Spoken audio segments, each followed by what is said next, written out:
Yo, what's going on, guys? Welcome back to the channel. Today we're talking about the top 5 BMFs. I did a short top 5 BMFs before a short. This is a longer version, and surprise, not the same fighters. There is more than 5 fighters. Oh, there's more than 6. So either way, with number 5, here we go. And at number 5 has to be Jim Miller. I mean, this was like a couple fights ago, man.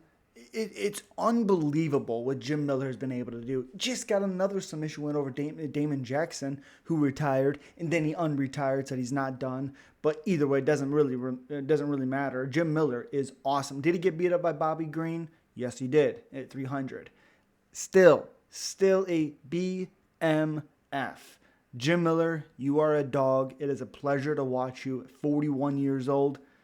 Let's keep the train on going, buddy. And at number 4, here we go. And at number 4 has to be Nate Diaz.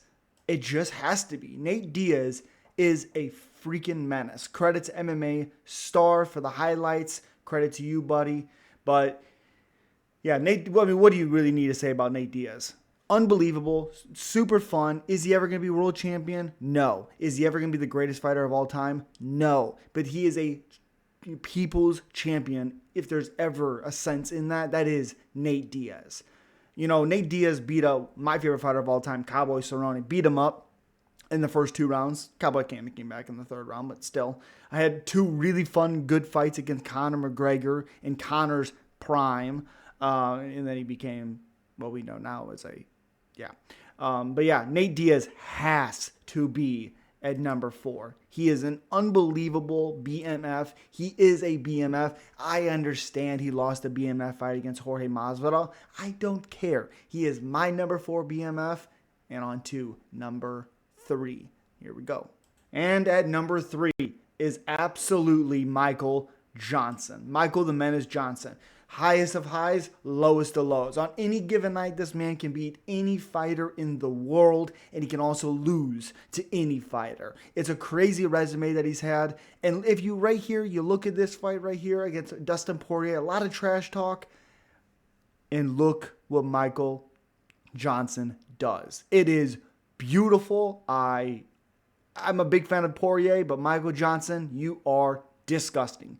Here we go. Boom! Oh my goodness. He actually just got another knockout at 38 years old. This man is still knocking people out.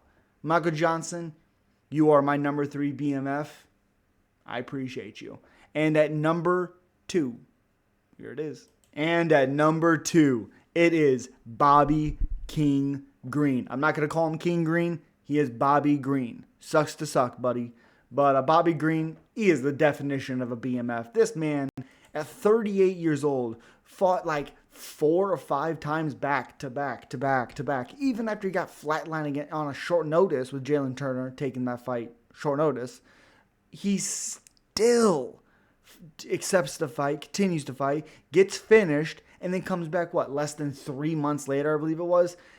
He's so much fun, even if he's not the most technical. He has a style that with age is supposed to be worse, supposed to decline.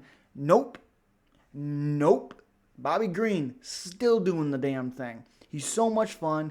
He's always having an entertaining fight. I don't remember the last boring Bobby Green fight, even against Lando Venata, who I am a big fan. Even against Clay Guida, he had a fun fight. You know, and with Lando Venata, that was their second matchup. That was their second time they had fought, I believe. And he goes in and he beats the crap out of Lando Venata. Just beats him up.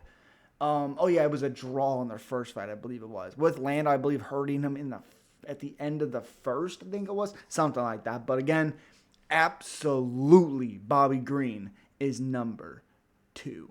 Such a fan, Bobby Green. And at number 1... let's take a second. Can you guess? Yes. At number 1, it is Cain Velasquez. Of course it's Cain Velasquez. If it's not Cain Velasquez, I don't know what you're talking about. Look what the man's done. Type in Cain Velasquez and let me know the BMF thing that he has done. On top of his UFC career. This man, unbelievable career. It's a shame that it wasn't a long career. People, I don't think, are going to understand how good he was, especially for a heavyweight to move the way he did, to have the cardio that he had. I mean, you look at this right here. This knockout is absolutely disgusting. First person to flatline in Nogueira. Frank Mir is the first one to TKO him. That is a disgusting combination. Beautiful. Perfect wind-up. Just beautiful. Cain Velasquez as a person is a gem of a human being. He is absolutely your number one, my number one. If he's not, okay. Well. But I really appreciate you guys. Subscribe if you're not subscribed. Slap that like button. It helps the YouTube algorithm say, like, hey, Tyler, you're not a loser. Yeah. As always, guys, have a good one. I'll see you at the next one. Peace.